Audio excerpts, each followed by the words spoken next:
Hi, everyone. Welcome to today's podcast. We're going to talk about how to lose weight in social situations. Because in honor of 4th of July, right, there's a good chance that you might be going to some barbecues or some social situations. And so, what do you do in those when you're looking to lose weight? And there's really kind of two ways you can approach this, in my opinion. And they both have their pros and their cons, right? So the first way, and I think this is what a lot of people try to do, is they want to eat better in those situations. Fair enough. Okay. Because the alternative, I'll let you know, is to really kind of let yourself enjoy it more. Right. So we're going to cover both of those. And so if you want to stay on track, on plan, when you go into social situations, it's important that you have some strategy for it, because what a lot of times happens is we have past history of being in social situations where we overate. And so you have to understand your brain does what it did. And so if in the past you've been in social situations, gone to barbecues, 4th of July picnics, and you way overeaten, there's a good chance you're going to do the same thing again, unless you kind of prepare yourself to act differently. And so that's the first step, right? So I'm going to give you some specific strategies. But again, the first approach to eating better in a social situation is not to just like accept, oh, because I've overeaten the last 10 years, that means I'm going to do it tomorrow or whatever, I'm going to go to it. We begin to ask the question, how can I go in that situation, have more control easily? That's the question we want to ask. And we always start with the ideal question because it trains our brain to look for that answer. And so again, whether we have that answer right now or not is irrelevant. We want to get to it. We want to know, ideally, the ultimate goal here, how can I go to a picnic and enjoy myself more than I ever have and still be on track with my calories and what I want to achieve weight-wise? Okay. So that starts with that question. You'll be allowed to, with that question, come up with your own solutions and strategies. But let me give you a couple strategies anyways that can help you and maybe kind of, trigger your thought process as well. So the first thing we want to do is when we go into a social situation, the main thing we're looking to control is your hunger. If you're walking in that situation really hungry with lots of different foods that you like to eat, good luck, right? And if there's alcohol, right? No way. So the first thing we got to do is we got to manage your hunger. And so you do not want to walk in there being really hungry. You think of the hunger scale, 0 to 10, 10 stuff, 0 starving. You want to walk into that place. Again, this is up to you. But, if you really want to be in control of your eating, you probably want to walk in there on a level 6, 7, hunger. So you're pretty satisfied. And now you're walking in there and you're way more in control of your eating. So how do you do that, right? Obviously, what I would suggest is an hour before you go in there, eat some really healthy food, right? Have a big salad, cook some vegetables, have some oatmeal, whatever it is you like that's healthy, eat some of that, before you go into the situation. Along that same path is to drink some water before you go in there and to have water the whole time.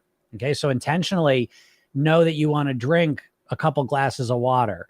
It fills your stomach up and it just gives you something else to do, something else you put in your mouth, other than food. So that can be really helpful as well. Another strategy, and again, it's all built on not being hungry. That's the number one thing by a mile, because if you're really hungry, again, it's so difficult, with all that food around. So assuming you've got a decent level, you're relatively satisfied. The next goal becomes that you can do the 1-in-1 routine I like to do. So I'll eat some chips or I'll have a burger, but then I'm going to eat something healthy. There's usually some healthier option. What the healthier option is there?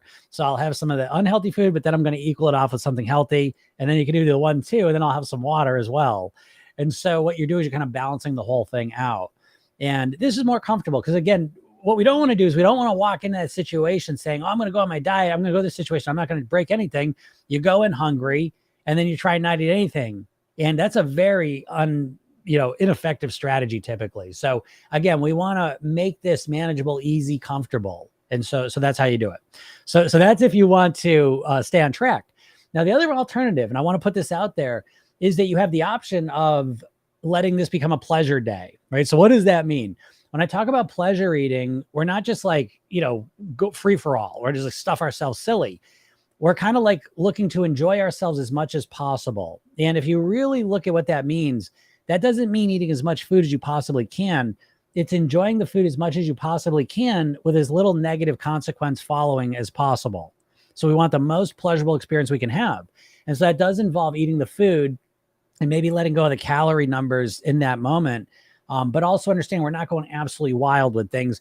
And most importantly, we make a deal with ourselves that, yes, I'm going to enjoy the food, but I have to pay attention to what the consequences 10 minutes after I finish eating. I'm going to be aware. I'm going to use this eating, this pleasure eating of what I want, and I'm going to enjoy myself, but I'm also going to utilize and get the most value out of it by really recognizing what the impact of those foods and that eating is on my body physically, mentally, and emotionally. Okay, really important as well.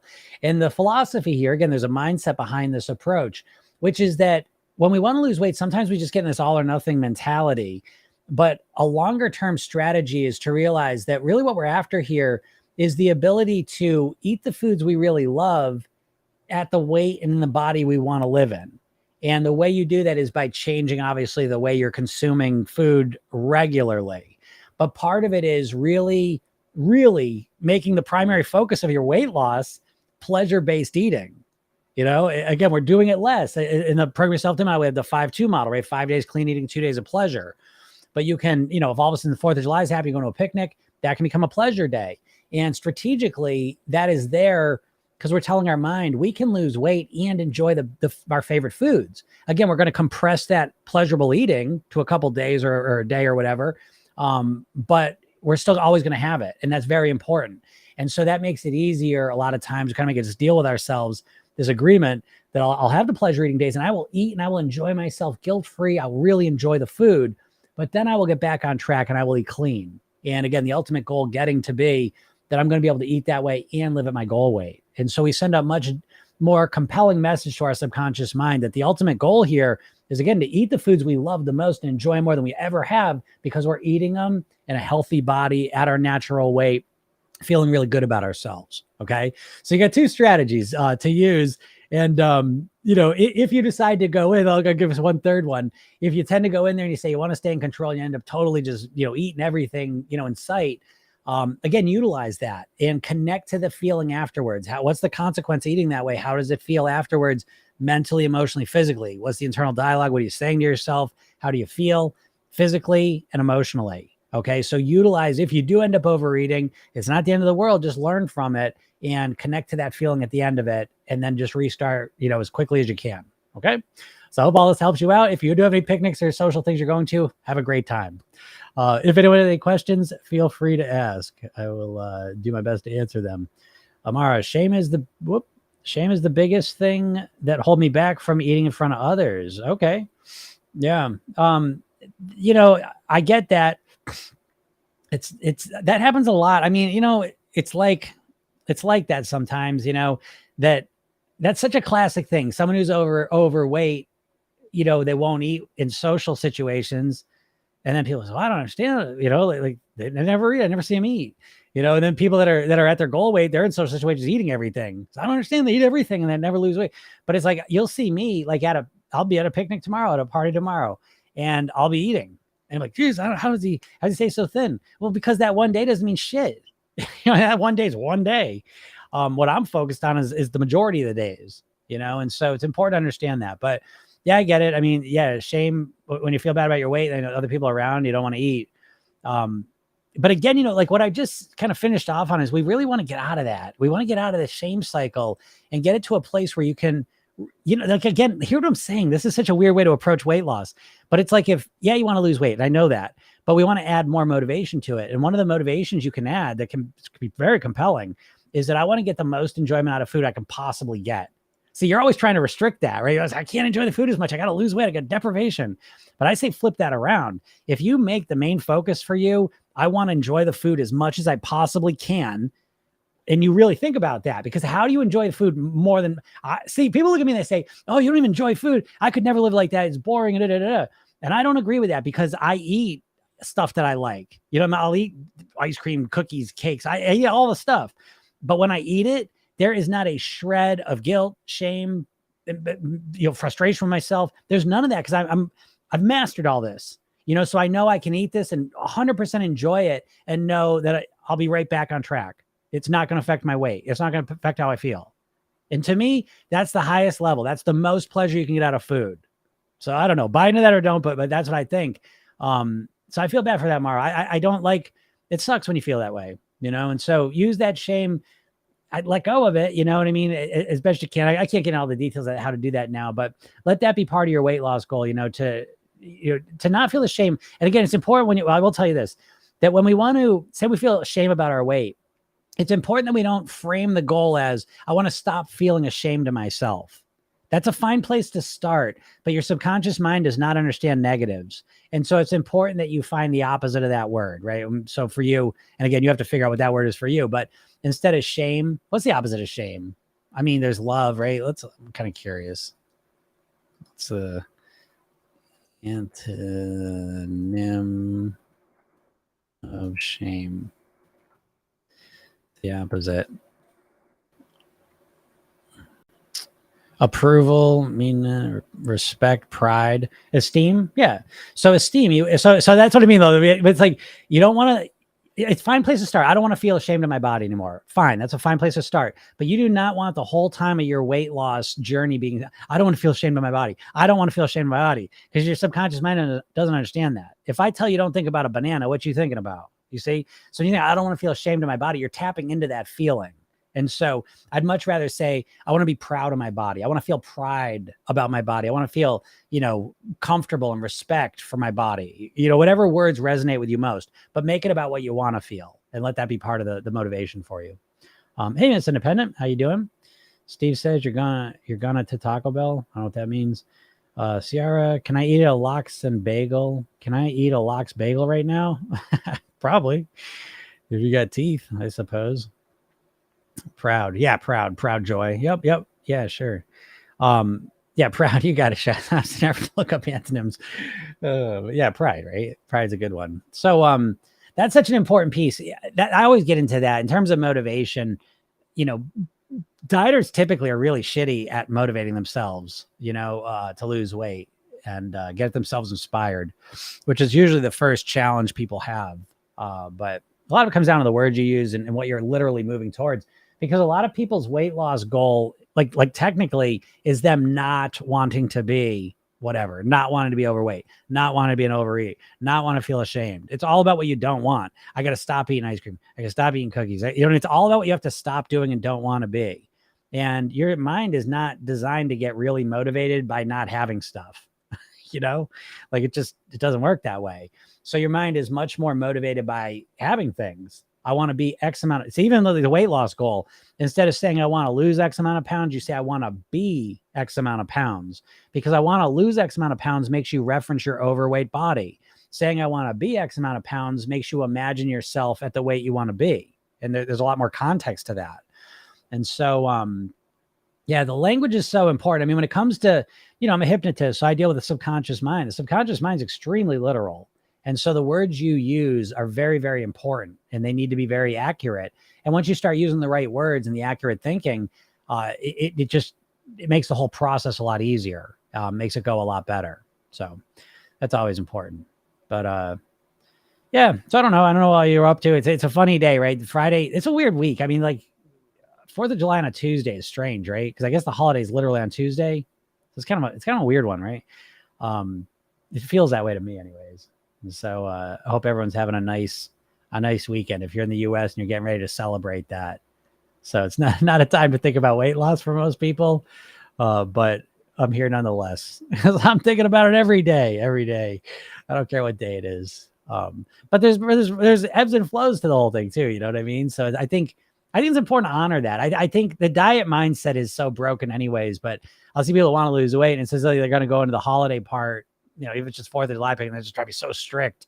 And what ends up happening is the quality of life starts to go down with that approach. And I think, I'm not saying it's easy, but I think it's much more natural and long lasting to have these ebbs and flows, within your eating and within your weight, depending on the year and all the rest of it to some degree, and so I'm not a big fan of like being every day's the same. I'm not a big fan of that. But anyways, user says I've lost 30 pounds and now I'm at a plateau. Any recommendations? Yeah, what I always say with people with the plateau is it really becomes a mindset thing, right? And this is your opportunity.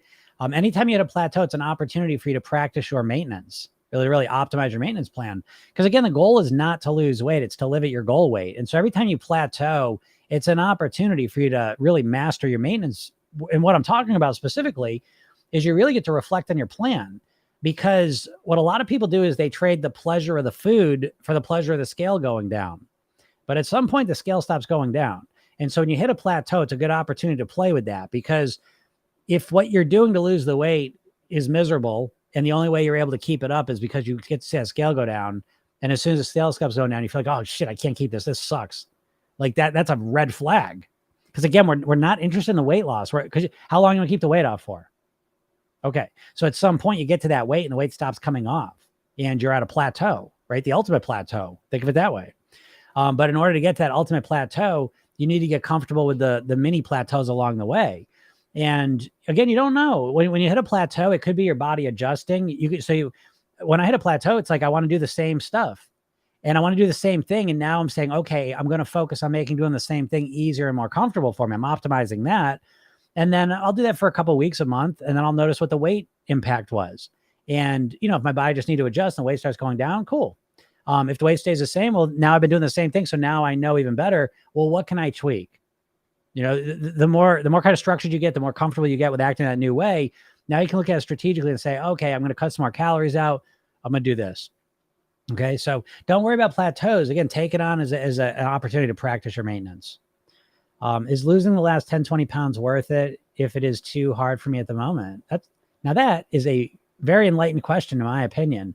And I will give you my goal weight spiel that I always like to use, because I think a lot of people, their goal weight that they pick really doesn't have much meaning. And I say this to you after having done over 5,000 private weight loss sessions over the last 20 years.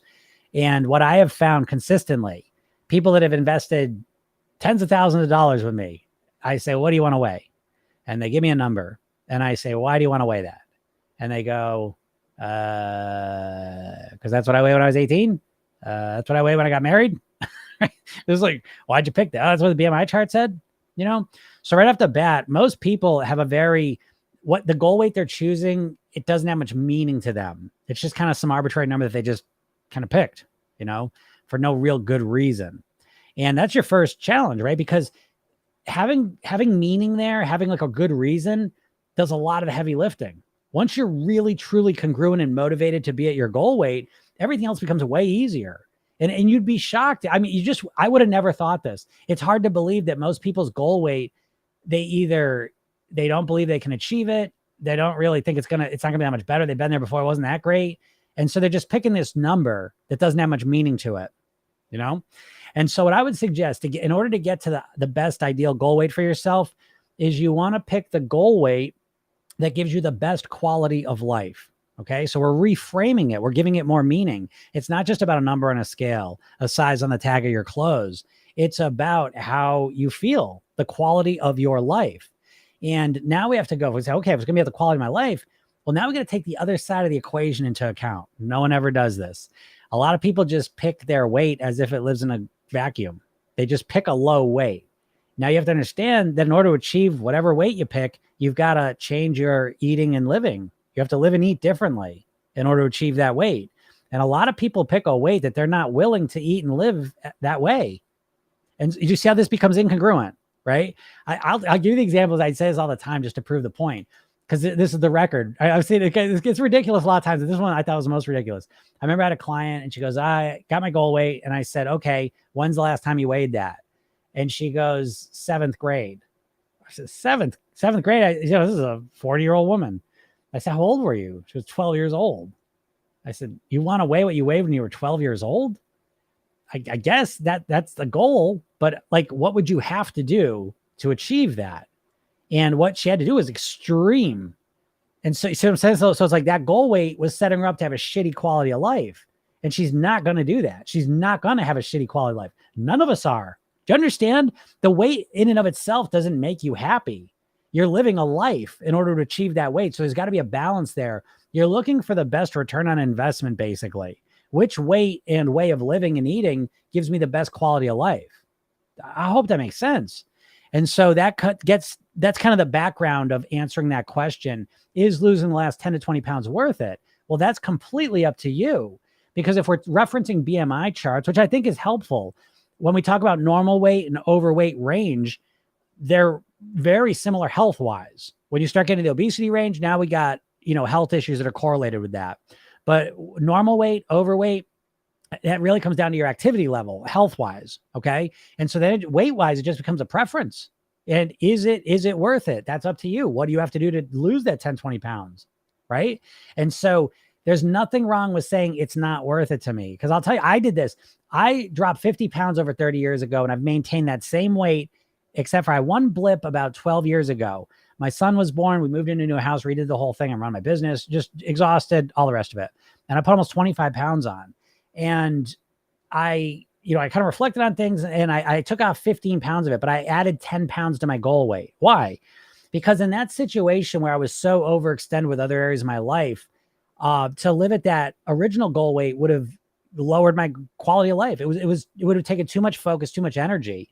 And so I raised my goal weight for that period of life. And since then, things kind of mellowed out again. Now I brought my goal weight back to where it was originally. But I would have had no problem with my goal weight being 10 pounds. 10 pounds make no difference on my health. I like being lighter. I just like it. But so it's just a preference, you see. But I would say, again, think about it. Even when you come to this question, you have no context to make that decision. And that's where a lot of people find themselves.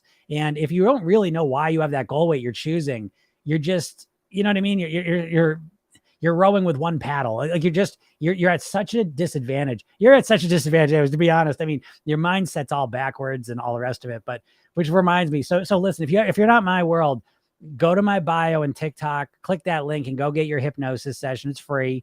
And then I show you a training, 3 steps to master your weight. And then you get on my email list. I email you positive and coaching, supporting stuff every day. You should get in there, because if you're serious about losing weight, if you really want to lose weight, you got to recognize you think like a dieter. You've got a dieter's mindset. And the number one thing affecting your weight is your mindset. You need to change it. And that's what I help people do. And with my program Yourself Thin. But I help you for free as well. You know what I mean? You watch my videos, listen to my podcast, which is Program Yourself Thin. Do all that. Okay. So can you drink alcohol and still lose weight? I've heard it alters metabolism and deters weight loss. Well, I mean, it certainly isn't going to help you lose weight. Yeah, it impacts your metabolism. Probably more importantly, it impacts your hunger, usually negatively, makes you hungrier. It lowers your inhibitions in your executive function, your ability to say no to the unhealthy stuff. So it's certainly not a helpful thing. However, if you do it strategically, I drank the whole time and lost weight, but I changed how I drank, and so I really, my as much as I've mastered my weight, I've mastered my alcohol consumption. I would say I used to have a real problem binge drinking, like a real problem, and I've been able to fix that, and I have a very healthy relationship with alcohol right now, and I'm happy where I'm at. At some point I might stop it completely, but for right now, I'm comfortable with where I'm at. I like it. So you can always listen. Ultimately, I always say this: there's no right or wrong. There's only what works for you. And so I've seen people lose weight in every way conceivable. So I almost never say, oh, no, that's not going to work. It really comes down. I think what's more important than anything in terms of your weight loss is being congruent. And what I mean by that is that your goal is again, this comes back to the goal weight thing. Like when you have so why do I want to weigh my goal? I'll give you some context. Why do I want to be X amount of pounds? It's not because I want to look a certain way. Like I really don't give a shit. You know what I mean? I'm married. I have a family. What do I give a shit? I just don't care really. I mean, I like looking a certain way. So I'm not gonna say it doesn't mean anything. It's not that big of a motivator for me. What is a big motivator for me is that my dad died at 54 of a heart attack. And so for me, weight, lifestyle is directly linked to longevity. That's how I think of it. And so my main goal is I believe in my heart, whether this is real or not. I read this 30 years ago. They did a study with mice, and they underfed some mice, and they lived a lot longer than the overfed ones. Is that study real? Not really anymore. I don't know. But it just hit me. I was susceptible to that because of what happened to my dad. And so I've always bought into the idea that me being lighter is better for my longevity. And I want to live as long as I possibly can, do everything to support that. And so my goal weight has so much more meaning behind it, you see? And there's a lot more meaning than that, but I'm just giving you one example. I could talk for hours about the reasons I want to live at my goal weight. I've got a million reasons that are very compelling to me. You probably don't. You probably just hate being overweight. I hate being fat. I hate how I look in pictures. You know what I mean? Like it's such a shitty goal. You know what I mean? It's just weak. Listen, you're a smart, intelligent person. Why can't you lose the weight?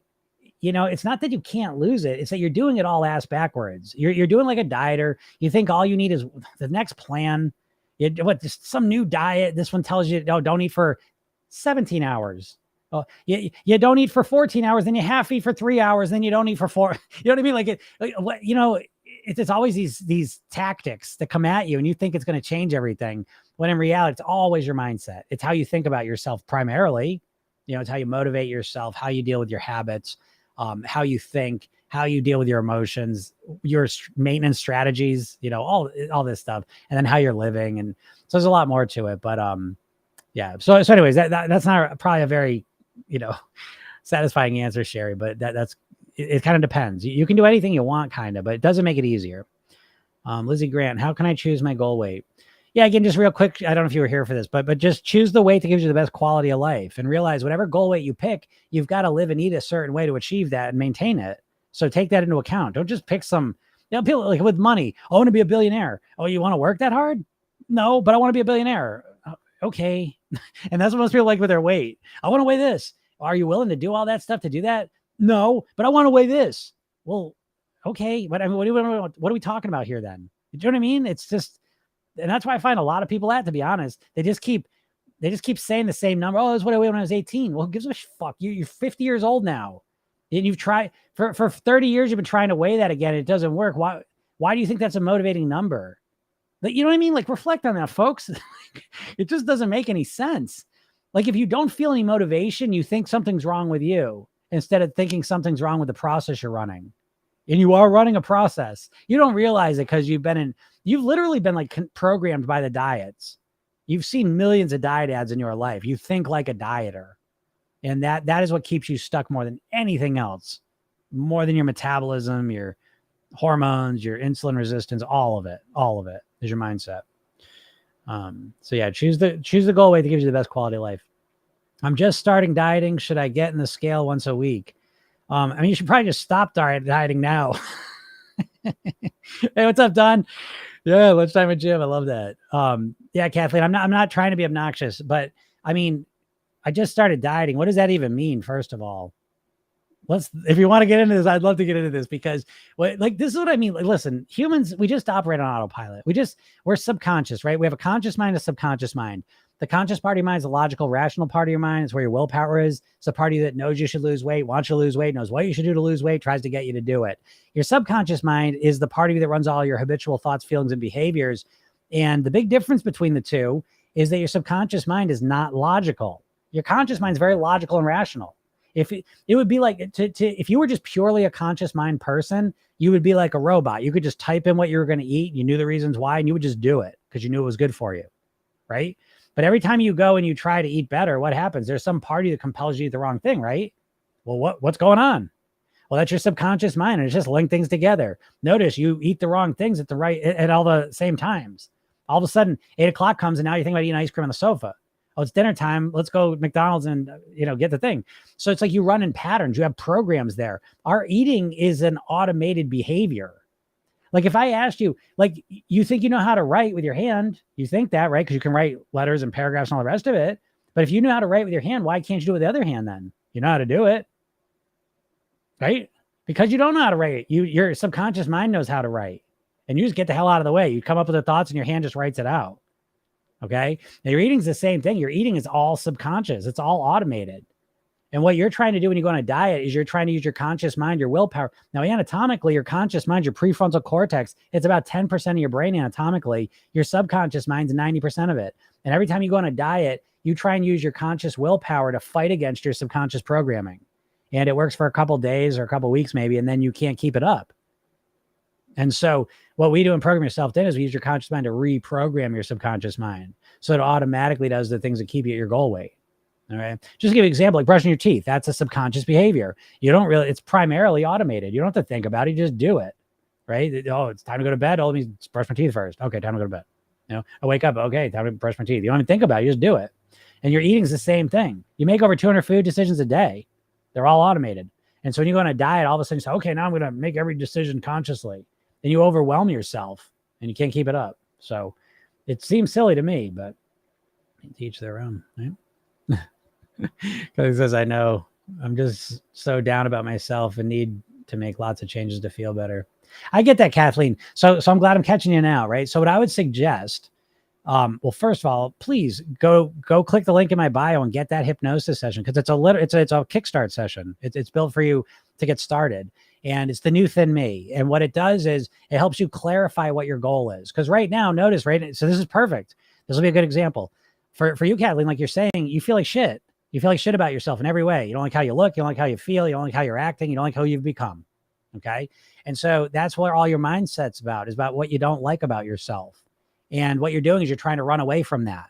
But that's not how your brain works. It's very difficult to get motivated by not having something, right? It's motivating to move towards something.